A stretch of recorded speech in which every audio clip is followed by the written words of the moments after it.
जय हिंद गाइस, कैसे हैं आप सब। आशा करती हूँ अच्छे होंगे।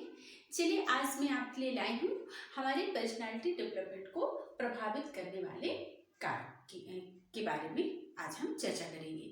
मतलब जो हमारी पर्सनालिटी है उसको कौन कौन से ऐसे फैक्टर हैं जो उसको अफेक्ट करते हैं, उनके बारे में हम चर्चा करेंगे। तो पर्सनालिटी मैं पिछले आपको 2 वीडियो में बता चुकी हूँ, उसके बारे में पर्सनालिटी क्या है, उसकी परिभाषा और उसके प्रकार। आज हम चर्चा करेंगे हमारे व्यक्तित्व को प्रभावित करने वाले कारकों के बारे में। तो हमारे व्यक्तित्व को 2 प्रकार के कारक प्रभावित करते हैं। पहला है शारीरिक और सामाजिक कारक और दूसरा है दार्शनिक एवं मनोवैज्ञानिक कारक। शारीरिक एवं सामाजिक कारक क्या है? जो हमारा स्वस्थ है ना, शारीरिक और सामाजिक, जिस समाज में हम रह रहे हैं, ऐसे प्रभाव हमारे व्यक्तित्व को प्रभावित करते हैं। तो पहला देख लेते हैं हम शारीरिक एवं सामाजिक कारक।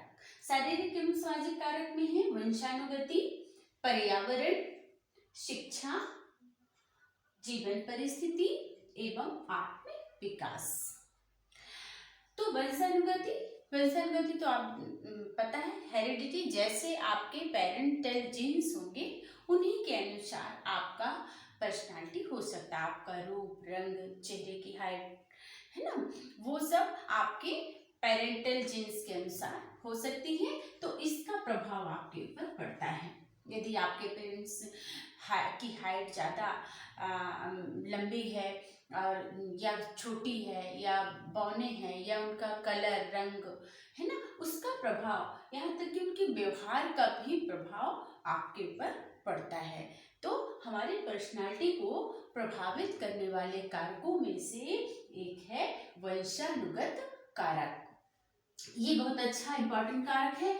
ये आपको एग्जाम में याद ही रहता है। तो फर्स्ट कारक आपका हो गया वंशानुगत कारक। फिर है पर्यावरणीय कारक। बिल्कुल, पर्यावरणीय कारक कैसे? जिस माहौल, जिस घर, परिवार, स्कूल, जिस तरह के माहौल में हम रहते हैं, उसका प्रभाव आपकी पर्सनालिटी पर पड़ता है। जैसे मैं अभी मेरा कैंप चल रहा था, चित्रकूट गई थी। मैंने वहाँ क्या देखा कि 10 साल के जो बच्चे हैं, छोटे 5 साल के बच्चे हैं जो छोटे, उन्हें भी अच्छा, जैसे सीता जी, राम जी का पाठ कर लेते हैं। तो वो अभी हमारे इधर के बच्चे तो नहीं कर पाएंगे, है ना। तो मैं यही बता रही हूँ कि आपके पर्यावरण का प्रभाव आपके पर्सनालिटी पर पड़ता है। तो आपके जिस तरह के घर, जिस तरह के माहौल में आप रहते हैं, आप जिस तरह के समाज में रहते हैं, उसका प्रभाव आपकी पर्सनालिटी पर पड़ता है। तीसरा है शिक्षा। शिक्षा तो अवश्य आपको पता है कि शिक्षा का जो इफेक्ट है हमारे पर्सनालिटी पर पड़ता है। जैसे यदि आप शिक्षित हैं, यदि आप पीजी हैं, ग्रेजुएट हैं, किसी भी सब्जेक्ट से हैं, तो पहला तो आप जिस सब्जेक्ट में हैं उसमें आपका तो कमांड होना ही चाहिए, बशर्ते आपके अंदर वो कमांड होनी चाहिए कि आप शिक्षित हैं। आपके बात करने का तरीका, आपको किसी परिस्थिति को हैंडल करने का तरीका, है ना, आप में वो, जैसे आप शिक्षित हैं, आपके आदर्श, आपका व्यक्तित्व में दिखना चाहिए। शिक्षा का मतलब केवल एक डिग्री नहीं होती कागज की। शिक्षा का मतलब आप जितनी शिक्षित हैं वो आपके पर्सनालिटी पर दिखे, उसका प्रभाव आपके पर्सनालिटी पर दिखे, ये है शिक्षा का प्रभाव। तो शिक्षा का प्रभाव आपके पर्सनालिटी पर डायरेक्टली पड़ता है। इसके बाद है जीवन परिस्थिति। जीवन परिस्थिति मतलब जीवन की परिस्थिति जिस तरह से है आपकी, उसका भी प्रभाव आपके पर्सनालिटी पर पड़ता है। तो इसी तरह है आत्म विकास।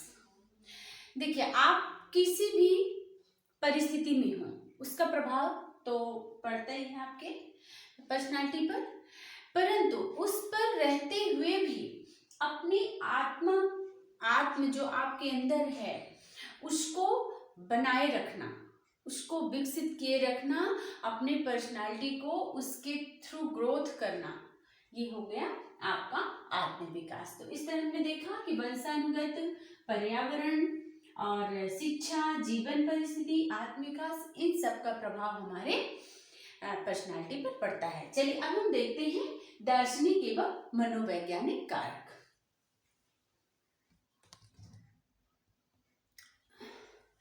तो दार्शनिक एवं मनोवैज्ञानिक कारक में सबसे पहला स्वास्थ्य।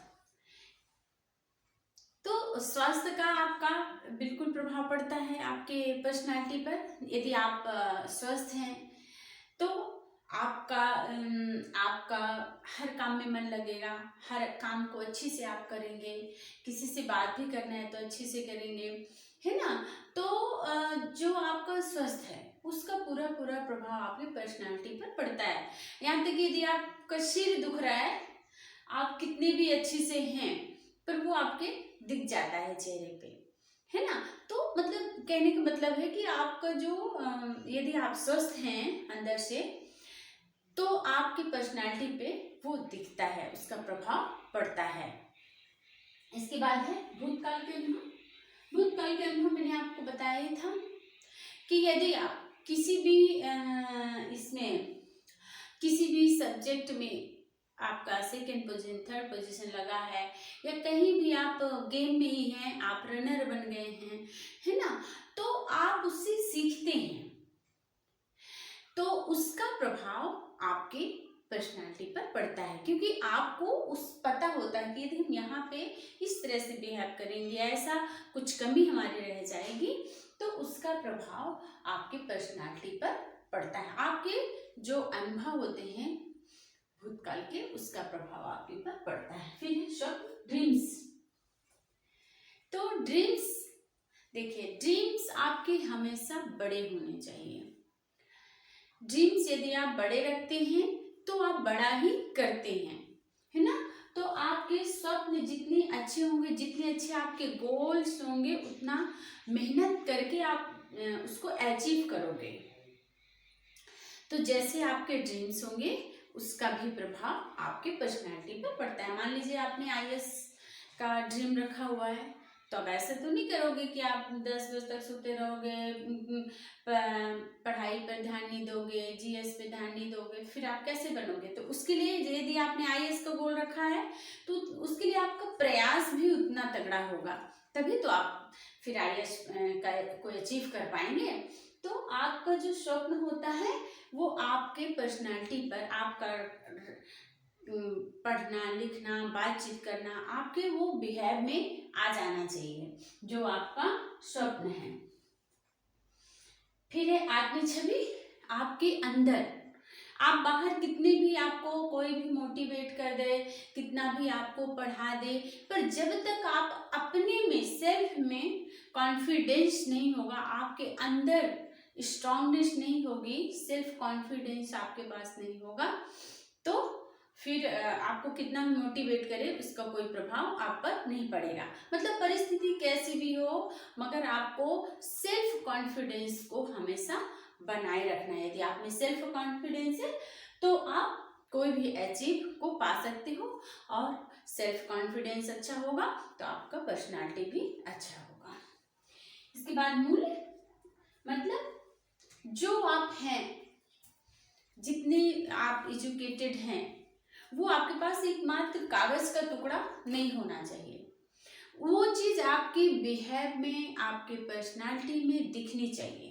नैतिक मूल्य, नैतिक मूल्य आपकी छवि में, आपके अंदर होना चाहिए।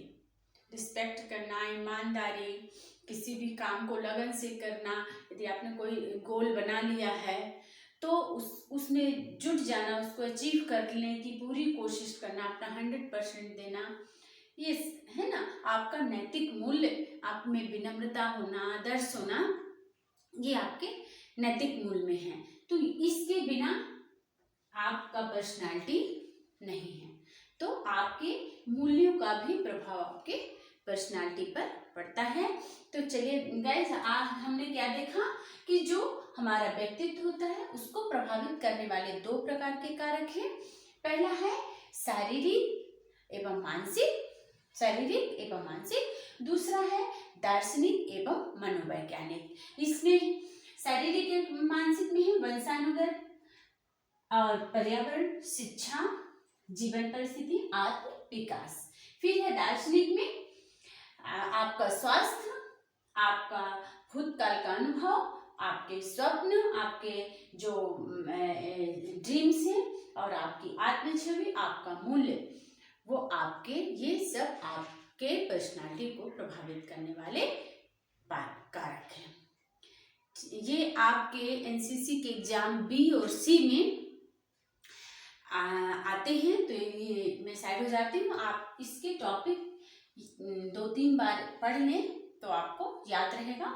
और ये इसमें से कुछ भी टॉपिक आपको पूछ सकता है, इसमें 2-3 टॉपिक तो आपको याद रहने चाहिए ताकि आप थोड़ा डिटेल कर पाएं। ठीक है, जय हिंद।